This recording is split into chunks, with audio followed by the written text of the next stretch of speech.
Shalom saudara yang dikasihi Tuhan Yesus Kristus. Selamat malam, selamat berjumpa dalam renungan pada malam hari ini. Saya mengucapkan salam sejahtera buat saudara semua dimanapun saudara berada.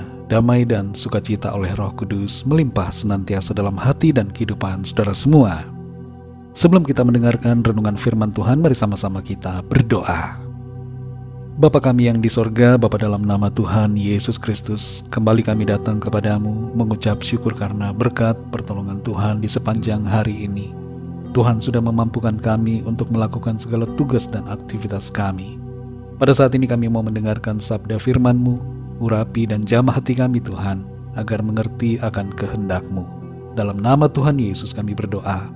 Haleluya, amin.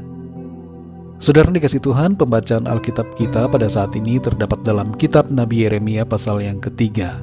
Saudara dapat membacanya secara pribadi setelah mendengarkan renungan ini. Saya akan membaca Yeremia 3 ayat yang ke-16. Tertulis demikian.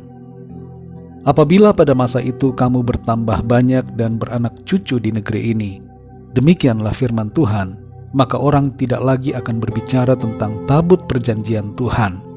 Itu tidak lagi akan timbul dalam hati dan tidak lagi akan diingat orang.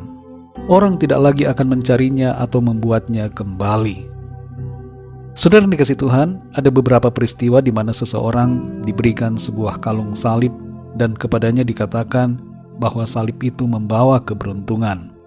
Tidak dapat dipungkiri bahwa masih ada banyak praktek yang tidak benar dalam keimanan kita. Kalung salib sebenarnya adalah kalung biasa yang boleh dipakai sebagai perhiasan atau aksesoris yang menunjukkan identitas iman kita. Tapi kalau dipakai dengan suatu kepercayaan bahwa kalung itu membawa keberuntungan, maka hal ini sudah melenceng dari kebenaran firman Tuhan. Sebab sikap seperti ini menjadikan kalung tersebut sebagai berhala. Dalam Yeremia 3 ayat 16 ini tertulis, maka orang tidak lagi akan berbicara tentang tabut perjanjian Tuhan. Itu tidak lagi akan timbul dalam hati dan tidak lagi akan diingat orang. Orang tidak lagi akan mencarinya atau membuatnya kembali. Bangsa Israel punya kecenderungan pada waktu itu untuk memberhalakan tabut perjanjian. Tabut perjanjian ini dulunya disuruh Tuhan kepada Musa untuk dibuat dan ditaruh di kemah pertemuan atau kemah tabernakel. Pada saat bangsa Israel berjalan, tabut itu akan ada di depan, digotong oleh para imam. Dan tabut perjanjian terkadang dibawa ke medan perang untuk membuat mereka mengalami kemenangan.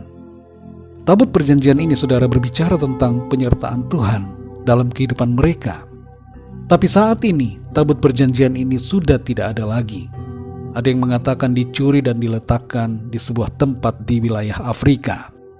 Terlepas dari hal itu saudara, tidak adanya tabut ini yang pasti adalah merupakan kehendak Tuhan, agar tidak terjadi pemberhalaan terhadap suatu benda. Lagi pula kehadiran Tuhan bukanlah karena tabut tersebut. Tuhan hadir di mana saja, tanpa harus ada benda-benda tertentu sebagai pengantara. Dalam Matius 18 ayat 20, Tuhan Yesus berkata, "Di mana 2 atau 3 orang berkumpul dalam namaku, di situ aku ada di tengah-tengah mereka." Tanpa harus ada berbagai benda-benda khusus, Tuhan hadir bersama kita, saudara. Ketika kita berkumpul dalam namanya, yaitu nama Tuhan kita, Yesus Kristus, Dia ada bersama dengan kita. Bahkan walaupun kita sendirian, tidak ada orang lain yang bersama kita, Tuhan ada bersama dan menyertai kita. Sebab Roh Kudus-Nya, yang adalah Tuhan sendiri, ada tinggal di dalam kita. Dan janji Tuhan secara khusus kepada setiap kita orang percaya, bahwa Ia menyertai kita senantiasa sampai kepada akhir zaman. Saudara yang dikasih Tuhan, pesan dari firman Tuhan dari ayat-ayat ini buat kita adalah, yang pertama, Tuhan menyertai kita dimanapun kita berada. Yang kedua, jangan memberhalakan sesuatu benda karena percaya bahwa benda itu mengundang hadirat Tuhan atau penyertaan Tuhan atau keberuntungan. Yang ketiga, saudara, jangan takut dalam menghadapi berbagai situasi dan keadaan, karena dimanapun kita berada, di situ ada penyertaan Tuhan dalam hidup kita. Yang keempat, saudara, kita tidak pernah sendirian. Penyertaan Tuhan akan memastikan langkah kita selalu ada dalam rencananya yang baik. Mari kita bersyukur saudara dan bersukacita, karena Tuhan yang Maha Agung dan Kudus, yang Maha Kuasa, selalu bersama dengan kita. Dia Immanuel sampai kepada akhir zaman, bahkan sampai selama-lamanya. Mari kita berdoa. Bapa kami yang di sorga, Bapa dalam nama Tuhan Yesus Kristus, kami mengucap syukur untuk firman-Mu yang sudah kami dengar pada saat ini. Kami belajar dan kami mengerti bahwa Engkau Tuhan hadir dan menyertai kami di sepanjang perjalanan hidup kami di bumi ini. Ada Tuhan yang selalu bersama dan menopang kami. Engkau yang menghibur dan menguatkan kami, menuntun kami dalam jalan-jalan menuju kepada rencana-Mu. Hadirat-Mu membuat kami bersemangat, bersukacita. Kami tidak takut, kami tidak goyah. Kami tidak gentar menghadapi apapun juga, karena penyertaan-Mu dan hadirat-Mu itu ya Tuhan, yang memampukan kami melewati semuanya. Terima kasih Tuhan untuk janji firman-Mu. Kami bersyukur karena Tuhan selalu bersama dengan kami. Berkati dan lindungi kami Tuhan di sepanjang malam ini. Berikan kami tidur yang nyenyak, bangunkan kembali besok pagi dengan kekuatan yang baru. Tubuh yang sehat diberkati Tuhan, untuk kami pakai memuliakan nama Tuhan dalam segala aktivitas kami. Kami berdoa buat bangsa dan negara kami Indonesia. Berkati ya Tuhan, dan juga semua bangsa di dunia ini.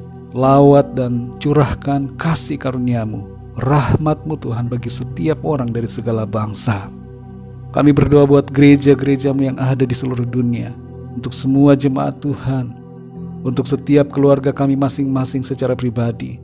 Dan kami berdoa untuk setiap dari kami yang sedang dalam keadaan sakit ataupun dalam pergumulan, agar Tuhan menyatakan pertolongan, kuasa mujizat-Mu terjadi, kesembuhan dan pertolongan Tuhan nyatakan bagi setiap kami. Terima kasih Bapa. Kami percaya berkat damai sejahtera dan kasih karunia Tuhan senantiasa berlimpah dalam hidup kami. Dalam nama-Mu yang kudus, nama Tuhan Yesus Kristus, kami sudah berdoa dan mengucap syukur. Haleluya, amin. Puji Tuhan, saudara yang dikasihi Tuhan, saya percaya firman Tuhan menjadi berkat dan kekuatan buat saudara semua, dan Roh Kudus akan menolong saudara untuk lebih lagi memahami kebenaran firman Tuhan. Tuhan Yesus memberkati saudara semua. Selamat malam, selamat beristirahat, dan sampai jumpa dalam renungan yang berikutnya. Haleluya.